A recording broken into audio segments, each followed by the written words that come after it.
This week, the U.S. military began drawing down in Somalia as part of President Trump's vow to reduce overseas deployments. Some 700 U.S. troops have been training Somali forces, but now they will have to do that mission from elsewhere. And as Nick Schifrin reports, some Somalis fear that will leave them vulnerable. Along Africa's east coast, Somali forces are learning to lead the fight. Their trainers are American, equipping them to defend their own country from al-Shabaab. Since the early 2000s, al-Qaeda-linked Shabaab, or youth, has killed thousands across Somalia and sought to create an Islamist government. They've also attacked over the border in Kenya, including killing 2 U.S. soldiers earlier this year on Manda Bay Base, as seen in these propaganda photos.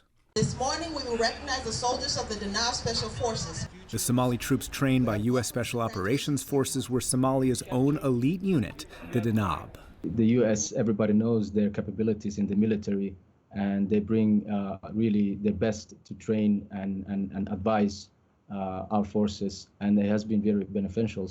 37-year-old Colonel Ahmed Abdullahi Sheikh used to command the Danab.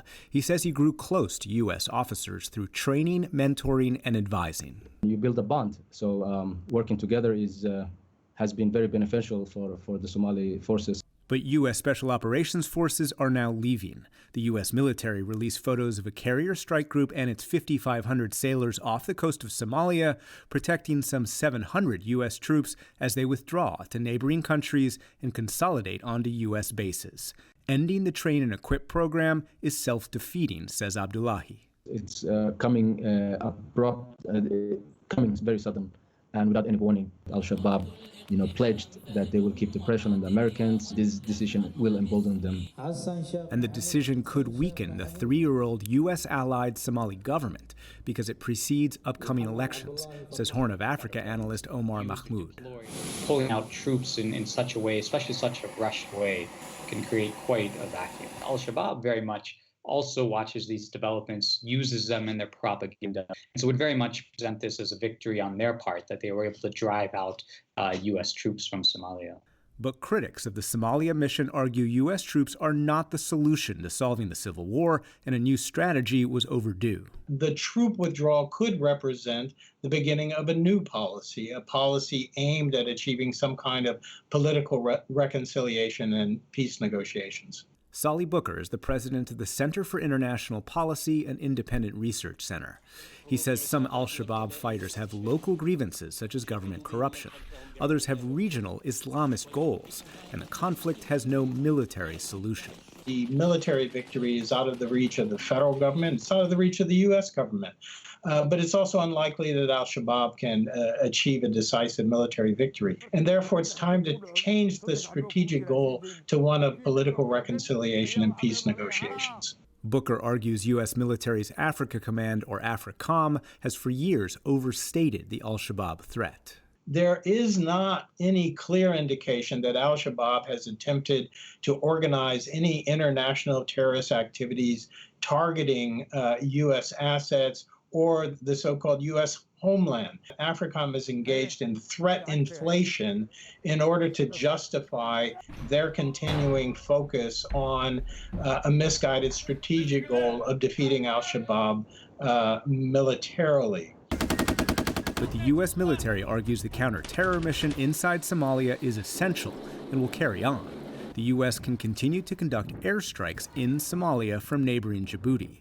From 2007 to 2015, the Bush and Obama administrations acknowledged launching 21 airstrikes in Somalia. In 2016 alone, the Obama administration launched 19. The Trump administration accelerated that trend, launching in 4 years nearly 200 airstrikes from drones. There's no evidence that this strategy has achieved a strategic objective, and all the opposite. It's raised enormous questions about the legality of this kind of targeting through airstrikes. It's raised questions about the number of civilian casualties. Many Somalis argue the civilian death toll from U.S. airstrikes is underreported. Back in 2017, Halima Mohammed Afra said the U.S. had the wrong targets. The U.S. forces killed my firstborn son in 1992, and last Friday they killed 10 innocent farmers.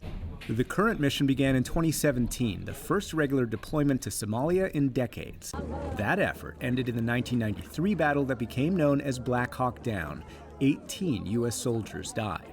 Today, Abdullahi fears the Danab could be exploited by Somali politicians to do personal bidding, and the relationships the U.S. troop presence created will be lost. By having the U.S. forces based across Somalia, they were really the faces you saw.